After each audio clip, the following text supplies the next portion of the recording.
Welcome to May's installment of Authors of the Month. This explainer is brought to you by Storywise, and today we're diving into the fascinating, deeply human, and honestly, sometimes messy realities behind 5 legendary literary giants born in the month of May.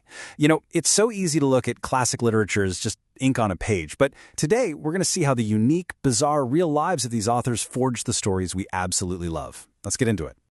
So, here is our roadmap for today.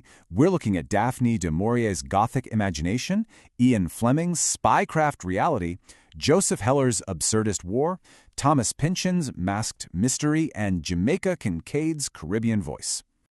Part 1. Daphne du Maurier's Gothic imagination. Daphne du Maurier really found her voice after escaping the claustrophobia of London for the rugged, mysterious coastline of Cornwall. Her famous opening line from Rebecca, "Last night I dreamt I went to Manderley again," instantly establishes this dark, atmospheric tone she was so famous for. It pulls you right into a haunting, psychological space, which was heavily influenced by her own deep connection to that isolated, romantic, and quite frankly dangerous Cornish landscape.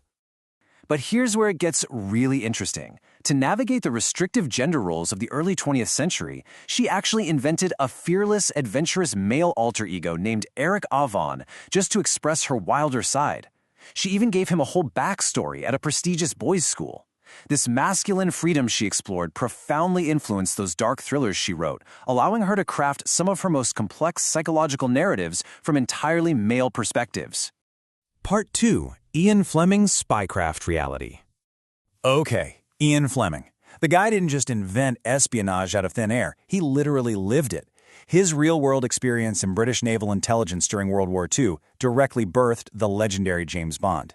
This iconic quote from Goldfinger, "Once is happenstance, twice is coincidence, 3 times it's enemy action," perfectly captures the cool, calculated, and totally paranoid world of international espionage that he knew firsthand. And his actual wartime strategies, wildly inventive.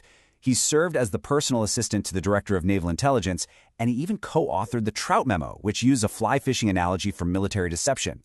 That crazy strategy eventually birthed Operation Mincemeat, where they literally floated a corpse carrying fake documents onto a Spanish beach to trick the Nazis.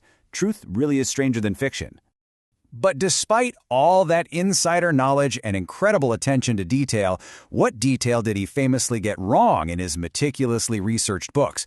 Well, he wasn't immune to a few funny slip-ups. Readers actually had to write in and correct him for having a character order a half bottle of Pol Roger champagne. Why? Simply because that specific firm didn't manufacture half bottles. It just goes to show how passionate and observant his fans really were. Part 3. Joseph Heller's absurdist war. Now, while Fleming gave us the glamorous, calculated side of war, Joseph Heller masterfully used black comedy to highlight the absolute bureaucratic madness of the military. He gives us the chaotic, terrifying reality of a soldier trapped in a system that makes zero sense. Take this quote. "Orr would be crazy to fly more missions, but if he didn't want to, he was sane and had to." This sets up the self-contradictory logic his protagonist Yassirian faced.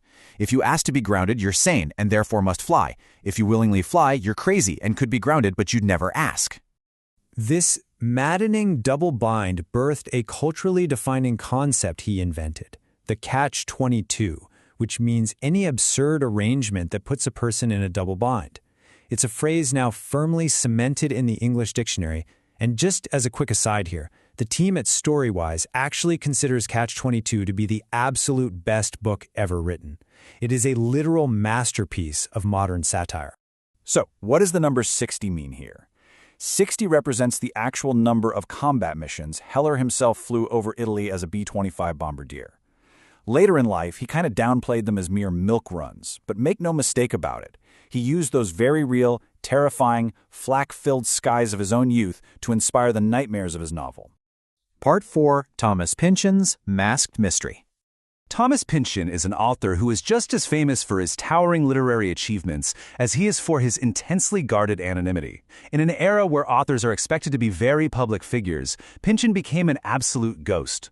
This quote from Gravity's Rainbow, "If they can get you asking the wrong questions, they don't have to worry about answers," brilliantly illustrates the deep themes of paranoia, conspiracy, and masked identity that run through all of his celebrated work. It tells you everything you need to know about the elusive worlds he creates and the elusive life he lives. I mean, his privacy is so universally legendary that it created fanatical obsession. Just the sight of his return address on a photocopy of an envelope was enough to send a fan sprinting into a movie theater projection booth in sheer uncontrollable excitement. He really is the ultimate literary masked man. Part 5. Jamaica Kincaid's Caribbean Voice.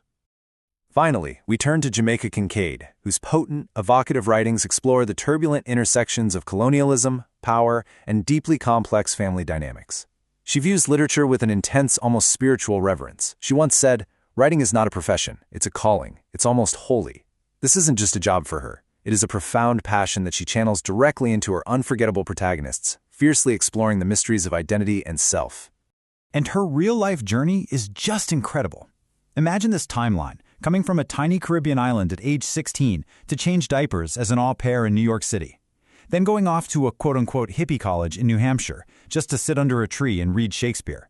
And finally, she made a brilliant writer laugh so hard at Accardi that he marched her straight to a legendary editor, literally laughing her way into a career as a staff writer at The New Yorker. Talk about raw talent meeting a hilarious twist of fate. Understanding the Gothic dreams, the wartime spycraft, the military absurdities, the guarded paranoia, and the spiritual calling of these writers makes their work so much richer, doesn't it? A huge thank you to Storywise for bringing us this incredible lineup of May authors for this explainer. So, here's my question to leave you with. Which of these brilliant, quirky authors' life stories will you explore next?